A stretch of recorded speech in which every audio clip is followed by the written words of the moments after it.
auzu billahi min asheytaan rajim bismillahi rahmaani rahim wasalaatu wasalaamu ala rasulillah sayidina muhammadin wa ala alihi wa sahbihi wa sallama tasliman kasira. Mbokk yi ñu ngi leen di nuyu bu baax di leen jaajëfal di leen sant bu baax tamit di leen gërëm ci ànd bi ngeen ànd ak seen chaîne Baraka SC di leen sant rek bu baax a baax sant di leen bokk ci ànd bi ngeen di ànd ak ñun ci di partager vidéo yi ak di ko like kon na ngeen ñu ci gën a jàppale bu fekkee ne abonné wu leen ngeen abonné bu ngeen abonné nag ngeen bës cloche notification bi bës like beeg partage beeg présenté chaîne bi daal ci seen yeneen i xarit ngir chaîne bi gën a mën a yaatu incha allah. mu mel ni keroog am na benn vidéo bu ñu def ci wàllu image yi ni ñu koy traité ci biir Microsoft Office ci biir image yooyu wax nañ ne nu ñuy def ba jox image bi forme bu ñu neex rek ñu jox ko image bi. image bi tamit nee nañ mën nañoo télécharger image ci internet bi mën nañ am suñu image bopp tamit lépp mën naa nekk daal.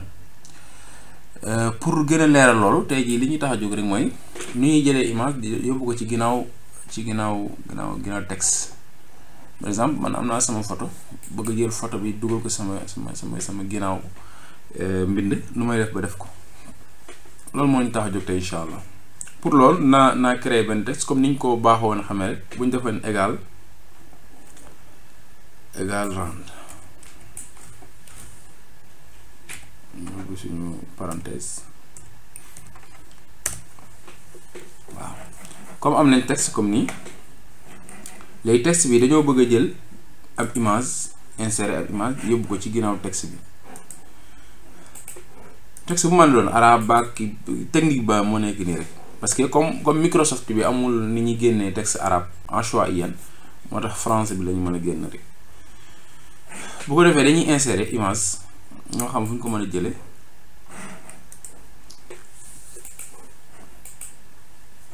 bu ñuy insérer image di gisoon nañ ko fii lañuy ñëw wala bu dee dañoo soxla image en ligne tamit ñu xool ni ñu ko def bu dee image en ligne bi moo nekk nii bu dee ci biir machine bi ñu dem jël image bi tey jii image bi tey buñ ko bëggoon a jël mooy image baraka bi kon image bi ñëw na image baa ngi nii automatiquement bu image bi ñëwee day jéem a xàjjale diggante mbind yi pour moom mën a toog léegi nag pour mën a lijjanti image bi pour nga def ko personnaliser ko def ko comme ni mu la neexee yow maam yow yaay ñëw fii gis nga automatiquement boo indee image bi rek day créer fii benn fenêtre daal lay indil option bi nag bii lañ daan gis mooy def image bi mu nekk ci kaw texte waaye bii tey la ñuy gis mooy def image bi mu nekk ci ron texte bi xool leen tey ji bu ma appliqué woon lii gis nga kon léegi gis nga image bi dugg na ci biir texte bi bu ko defee texte boobu comme moo nekk ci ginnaaw bu ma neexee taawi ko dama koy taawi ba ni ma neexee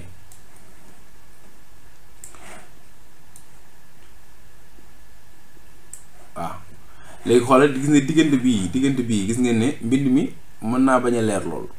léegi pour loolu mën a kii tey jii ci misaal bu ma image bi rëcc na ma defee nii sélectionné ko bu dee génnul nag bu dee daa def nii nga xam ne léegi bu ma defee nii sax du ma ko gis pour sélectionné ko am naa ay possibilités yu bari pour mën ko sélectionné possibilité bu njëkk bi mën naa def nii def sélectionner les objets comme nii ma defee sélectionner les objets dana ma may pour ma sélectionner image bi lii aw yoon la ci mooy tey jii li tax may wax lii mooy léeg-léeg image bi boo cliquer fenn ci misaal nga cliquer fenn image bi kon fi mu toll nii man image bi laa bëgg a jàpp mais mënuma ko jàpp par exemple bu ma gisul image bi mu génn nii ba ñeenti kii koñ yi mën a def nii bu ma ko gisul loolu damay jubal fii ci sélectionner pour mën a sélectionner image bi comme bu ma defoon nii daa def sélectionner les objets damay permettre ma mën a sélectionner image bi bu ko defee bu ma sélectionner image bi fenêtre bi day ñëw bu ko defee ma ñëw fii mooy couleur image bi ma xool ban couleur moo ma neex fii yaay tànn couleur bi la neex rek ngay couleur rek comme tey ji bu ma jëloon couleur bii tey ji kon gis ngeen mbind mi fi tey ji ku téye texte bi rek gis filigrane bi ci ginnaaw lii moom la ñu woowee filigrane lii mooy li nekk ci ginnaaw texte ku gis day xam ne kii logo jàmbur la di sàngam moo ko moom kon lii loolu mooy li nga xamante ni moom mooy sens bi daal loolu mooy li nga xamante ni moom mooy sens bi. kon noonu la ñuy def bu fekkee ne couleur bi dama ko bëgg a foncé wala ma gën koo yóbbu ci anam googu man maay xool daal tànn sa bët a neex la yow yaay xool sa cafka ak li nga bëgg a def lan la rek nga def ko parce que lii yëpp fi doon ci image bi lay wax image bi nu la neex nga koy def nu la neex ngay doxalee image bi. kon lii moom moo nekkoon leçon tey bi xanaa fàttali rek li nga xamante ni jotoon nañ ko def ci leçon keroog ba mooy bañu soxlaa comme image bi transformé forme beeg yëpp am na ñu ne nañ ci jaaraat tey jii bu ma jëloon image naa jël parcours benn image tey jii par exemple ma jël image bi indi ko xam nga image baa ngi nii léegi image bii bu ma ñëwee fii ci roñe fii ma duggee yii ngeen gis ni yëpp option la pour liggéey yu mën a am ci image bi. tey jii xam nga tey bu fekkonte ni damaa jubal fii directement rek mën naa bañ a am lu ma neex tey jii image bi bu fekkee ne dama bëgg mu mel nii dama koy cliquer dugal ko ci fonction bi. tey jii ma defoon nii image bi dafa dugg ci biir le rond ma changé boobu gis nga forme yi ni muy changé maam day dépendre rek ci yow lan nga tànn comme nii. xëy na lii bu ñu yegsee ci PowerPoint mën nga cee def affiche yu doy waar sax affiche yu kale incha allah xam naa bu ñu yeggee ci PowerPoint bi dinañ ko baaxee mbokk incha allah